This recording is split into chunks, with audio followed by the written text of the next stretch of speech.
technical papers of impeccable quality, the vibrant industry forum, and the provocative panel discussion. That was fun. Buckle up for the fast lane today. Ladies and gentlemen, it gives me distinct pleasure to introduce our first Vision Address keynote speaker, Mr. Hwan Lim, Executive Vice President of Samsung Electronics. Mr. Hwan will share his insights on the rapidly evolving accelerators for camera, audio, speech applications for mobile, automotive, wearables, and IoT. Just a brief bio. Mr. Hwan Lim is currently the Corporate Executive Vice President of Engineering at Samsung Electronics and leads the America System LSI R&D Center. Prior to that, he led the Multimedia team in System LSI business unit. Over his illustrious career, he had worked at Google, Apple, and Hewlett-Packard Labs.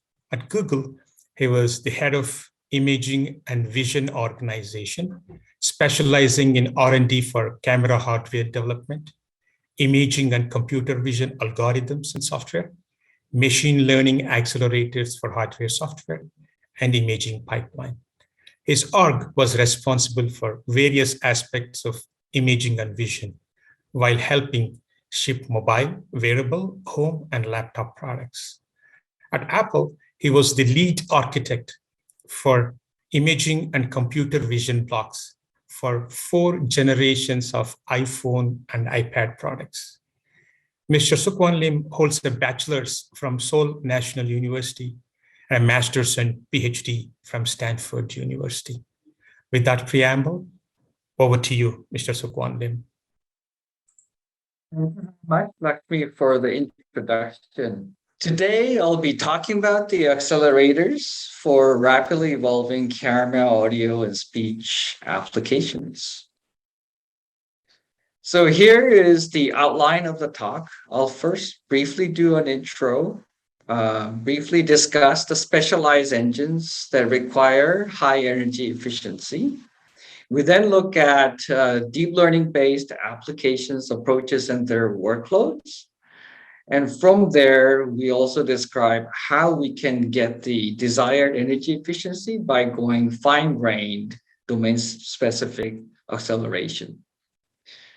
So if you look at the multimedia, there's many applications. So there's audio processing that you need for speech enhancement. Also, a lot of the recognition, such as ASR, the machine translation, text-to-speech, and even the speaker recognition and authentication. Also, on the image side, we've got image classification, the need to detect the objects such as faces and persons and segment various parts of the images. And we also need to do a lot of compute in order to enhance the images. Also, you would need to do this in variety of products. So handset, mobile devices is one. We also have automotive as well as the wearable/IoT. And you could do a lot of these compute in the edge devices, but also a lot of the times we offload a lot of the compute into cloud and data centers. And even a lot of those cases, we have the need for lots of compute for multimedia applications. So how do we look at the compute side of multimedia? So there's many options that are available at hand. This is various compute engines where you have a varying degrees of energy efficiency and flexibility. If you look at the leftmost side, that's where you got the low energy efficiency, but you have the most flexibility. You got the GPUs, the general NPUs that can take various type of NN workloads. And then you could try to go for a higher level of energy efficiency for a bit more specialized engines. And on the rightmost side, you got the spatialized engines that can process large amounts of data at highest efficiency. but it comes at a trade-off for least amount of flexibility. So if we look at the specialized as a starting point, so this is some examples of specialized engines. So let's take ISP as a starting point. That's the image signal processor for cameras. It takes in the raw, for example, bare data from the sensor. The data rate, for example, is 12 megapixels running at 60 frames per second, and simultaneously process large images such as like 100 megapixel images at a little bit of a lower frame rate to capture still images. A lot of times those 15 frame per second images are fused to form high quality image. In the end, they take the raw data of that you get from the sensor and generate the final enhanced YUV images. And the things that you do along the way are image enhancement and restorations. So the first bullet here shows a lot of the tone mapping and color correction type of operations that one need to do, such as the white balancing, lens shading, lens shade correction, color correction, gamma correction, and tone mapping. It could also be local and global. Then there is also denoising, sharpening that allows you to clean up the images such that you get high quality image. And then there's also video encoder and decoder. So for example, things running at 1080p resolution or 4K 60. And a lot of times these allow you to capture those videos and encode them in a compressed stream. Or you could play back the compressed video and show it for display. They typically support multiple formats as shown. And they're versatile in a sense that it can do both encoding and decoding and support multiple formats. Display engine, for example, what it does is scale and mix from multiple sources. And then it also does some of the quality enhancements, such as tone mapping and various type of corrections, as well as color space convergence to render the final image. And these type of specialized engines have same characteristics such as very high energy efficiency. So let's look at some of the characteristics of these specialized engines. So if you look at them, all of them really have a lot of processing, and it also involves a lot of data movement. So if you look at camera, for example, there is 12 megapixels being operated at 60 frames per second, and that's a lot of pixels that needs to be processed. And in order to have high energy efficiency, we try to avoid going to memory, going to DRAM, and a lot of the times we're trying to do in-stream processing in order to save the energy that it takes to move the data around. As I also mentioned in the previous slide, they're configurable, meaning they have limited programmability. There are lots of registers that allows you to configure how the data is being processed, but it doesn't have a lot of instruction fetch and decode, such as the paradigm that you have in CPUs and GPUs. So it is programmability is limited, and that's where you gain a lot of the energy efficiency. And another characteristic is that they rely on classical approaches rather than the newly developed deep learning based approaches. And thus they also have somewhat simpler compute if you normalize it by the number of pixels that it needs to process. So in a lot of cases, if the problem has a closed form solution, then classical configurable approach is the right approach. But in recent state of the art, if you look at how the best quality or best performance is achieved, a lot of the state of the art is overtaken by deep learning based algorithms. And in those ill-posed problems, deep learning based algorithm may be the right approach for you. So far, we have lots of classical-based approaches for high energy efficiency. They have a limited programmability for high efficiency. But let's look at where we go from here. What are the new state-of-the-art algorithms, and what type of applications they need, and what are the compute requirements? So let's start with a camera application as a starting point. So if you look at some of the cameras, what they do is pretty much, if we oversimplify it, it is two-step. We try to understand what the image is composed of, and then using some of the information, we may actually enhance the images. So here I give some example of a segmentation and scene understanding. And there are type of things where we need to do the object detection and recognition in order to do the good image understanding. A Google clip is an example where you actually recognize a scene and use that to do a capture decisions.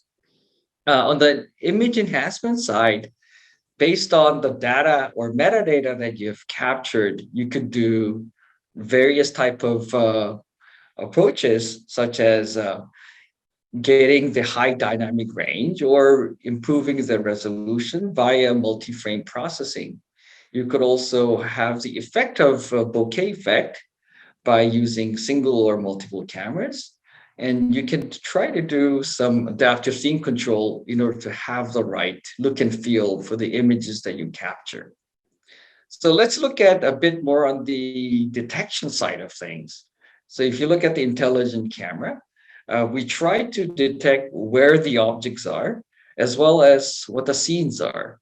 And a lot of times, if we try to get the object as well as the scene, we can adaptively configure in an automatic fashion to get the best image quality. So here on the left, we show some of the cameras, let's say ISP image processing. If you combine that with ML acceleration, there's a lot of things that you can do, such as starting from scene detection as well as image quality enhancement using that metadata that you have captured.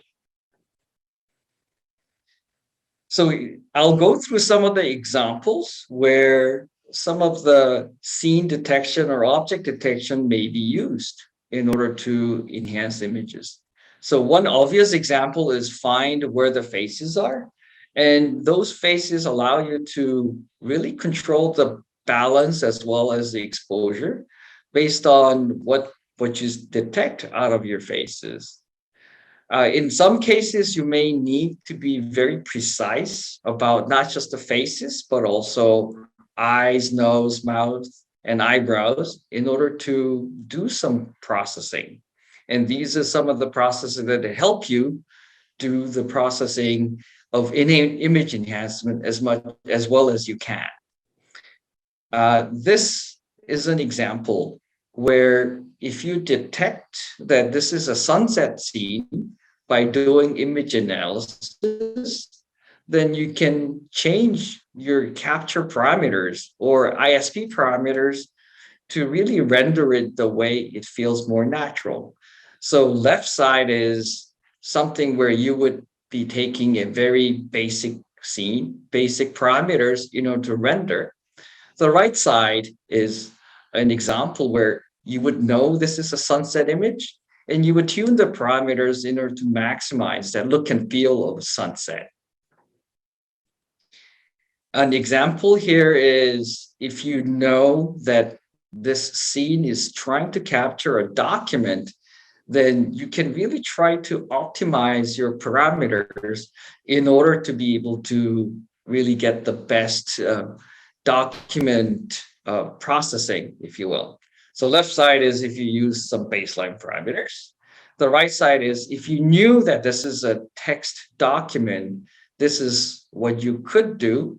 And this is allows us to get the sharpness as well as the noise level that you like it to be. And let me pause here a little bit, given some of the examples that I've shown. What that means in terms of compute. So on the left side, I'm just showing here how there is a trade-off between some of the accuracy versus some of the complexity. So some of the newer NN models allows you to get higher accuracy. And on the right side, one thing I want you to see here is the number of operations per inferencing as far as doing the detection and recognition. In general, what I would like you to see here is that almost a lot of these land around the 10 giga operations per inference, if you will. And that's something that we use in order to really understand the compute requirement that you need in order to do multiples of these while processing the video. Now, with that in mind, let's move over to pixel processing, where you would need more processing rather than just doing a detection and recognition. Here's an example of segmentation and how it can be used to create the bokeh effect. So you can see on the top part, there's an input of an image, and you could be applying the segmentation algorithm to do person versus background segmentation. And then by using that segmentation map, you could do the camera bokeh effect by blurring the background way more than the foreground that you get. And below are some more examples where we've been able to apply that. But please note that at every pixel, we need to make a classification. So at every pixel, we're trying to decide whether this is a foreground or background. Whereas in the previous examples, it's more like per scene, what is the class or where is the object, where you just need to find the bounding box. And thus you can see the complexities are somewhat much higher in this case than the previous cases that I outlined. Here is another semantic segmentation. So before it was mainly the foreground and background. Here we're trying to go a little bit more than that. So we have some photos which are on the left side, and then the right side shows some of the segmentation map. You can see it's trying to determine where's the skin, where's the photo, where's the hair, and where the trees are in grass. These kind of things allow us to figure out the part of the images that are of interest. But please note that we're trying to do this classification at every pixel. So here's one example where you could actually, once you have those semantic segmentation map, this is what you can do. As a reference point, the left side is a baseline image where there's a photo that still looks fairly okay, but you could do way much better if you actually knew what the segmentation map is for the image. And you can look at how the sky can be much more bluer. The grass can be much more greener and more vibrant. And you could try to look at the person and try to make that color somewhat more looking natural. So let me try to give some more examples where you could do this. The left side is where the content aware image enhancement is off. And on the right side is where you can turn that portion on, where you can separately apply some of these different techniques depending on whether you detected that's a sky versus a tree versus trees and grass, if you will. If you zoom into some of the areas, you could see the differences a lot more vibrantly. And here's another example where the differences are quite more stark. I hope this comes across through the video conference. Another example is when you've detected a person and where the skin is, where the eyebrows and hairs are, you could try to smooth out the skin a bit more.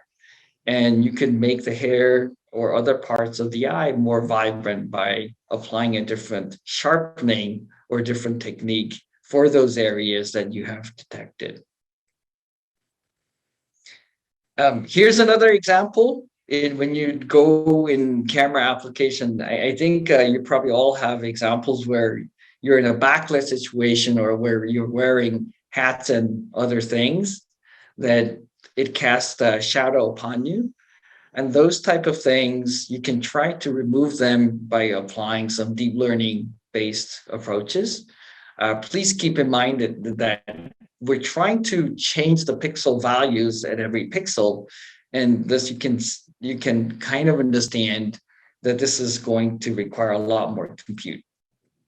Yet another example is when you got an hazy image or when you got some foggy portions of the image. There's some new state-of-the-art techniques that allows you to do much better than the original input image. But please keep in mind is that a lot of the conventional classical approaches don't necessarily work very well. And if you look at the state of the art, it is a lot of times it is dominated by deep learning based approaches. Here's another example where classical approaches. So the one on the top, the one on the bottom left is the deep learning based approach, whereas others are some variant of classical based methods. You can see that the text a lot more crisper and more natural, and it doesn't have the false colors that you can see on the bottom right image. So you could kind of see the gap between the classical approach versus the deep learning based approach.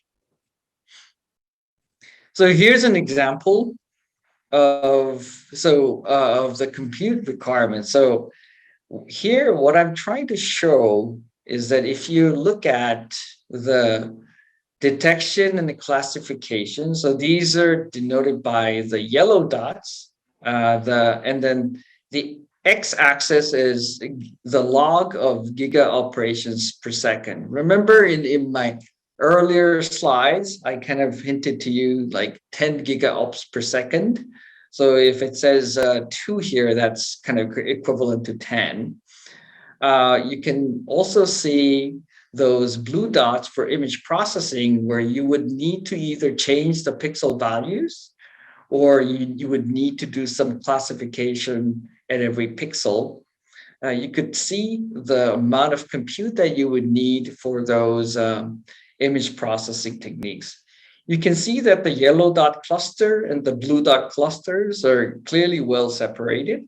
And you can see that there's a big gap between the detection / classification versus image processing. Let me briefly go over some audio, speech, voice applications.